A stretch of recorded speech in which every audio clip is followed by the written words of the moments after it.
Now let's talk about gas.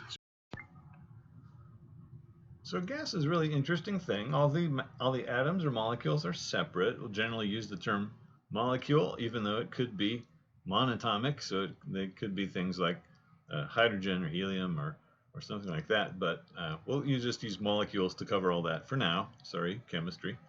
Um, so they're units and they're widely separated. So here's my picture of a gas. So you got individual little particles, and they're zipping around at high speed. Um, they have a distribution of speeds, not all the same speed, and they're at random, and they're zipping around in 3 dimensions. And there's a lot of space. So there's a lot of space between them. So here's bullet one: large intermolecular separation. So they are mostly empty in there. And then once in a while, they will interact. They'll either, if there's a wall to the container, they'll bounce off that, or they'll bounce off one another. And those collisions have to be, well, we assume for this case that they are elastic. Okay, so if we've got a gas like that, we call that an ideal gas because everything's always slightly idealized anyway in physics. A little bit simpler than reality. So let's talk about the ideal gas for a while, and there's a relationship. So let's write the physicists'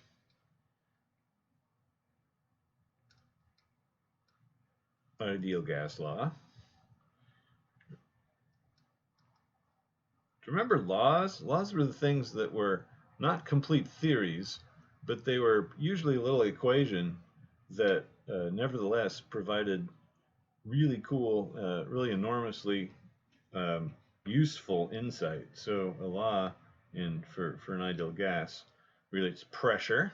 So we got capital P for pressure and volume, capital V for volume, and that's equal to the number of molecules times a constant times the temperature.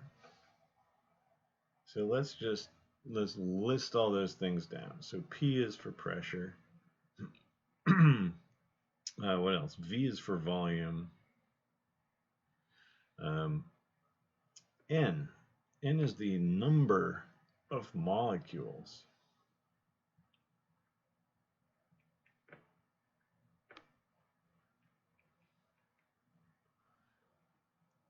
And you can expect that number to be large. There's usually a lot of molecules. K is called Boltzmann's constant. I think there's 2 N's in there.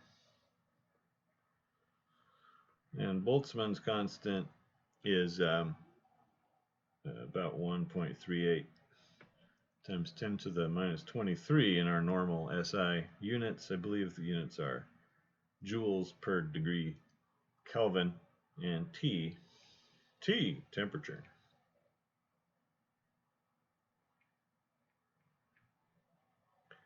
Well, that's interesting.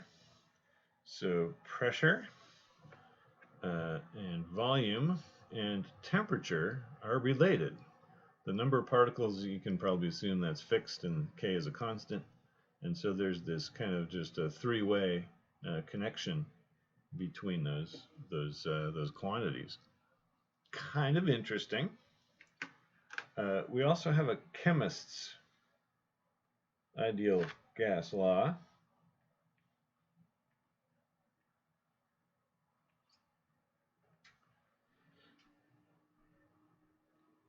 And that one looks almost the same. PV is little n times a capital R times a T. So again, we have pressure, we have volume, and we have temperature. And then these other things are slightly different. N is now the number of moles. Oh my goodness, number of moles. The first time in this course we've mentioned such a thing. What is a mole? Well, that's the number, our number of molecules, divided by Avogadro's number. So that's 6.02 times 10 to the 23. So you could say that's n over n sub a, or n over Avogadro's number.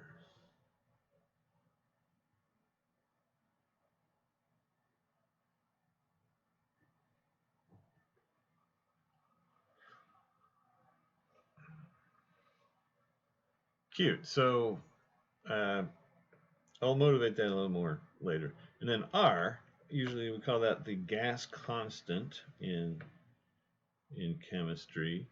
And then just looking at what's going on here, you can figure out that that's got to be equal to Avogadro's number times Boltzmann's constant, and it's equal numerically to 8.31, and that's in joules per mole dot degree Kelvin.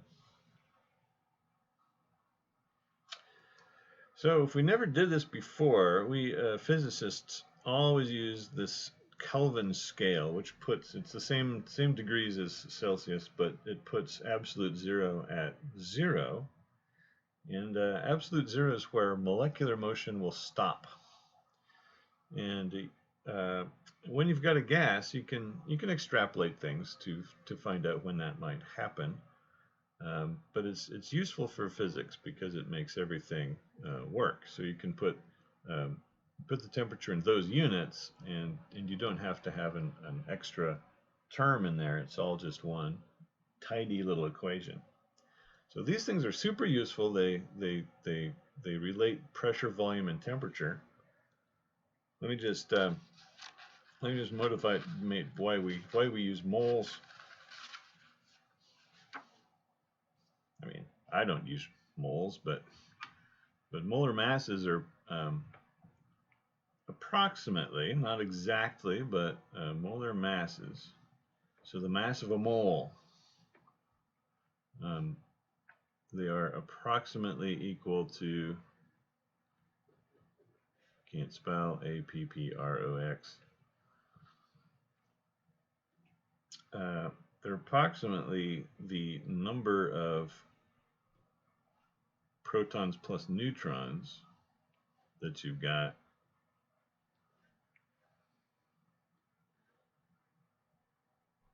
in your atom,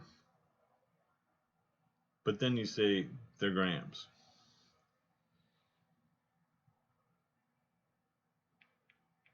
It's kind of slippery, isn't it? So let's just make a table. So suppose you had the element hydrogen. It's going to have some number of protons, some number of neutrons, and then the mass of 1 mole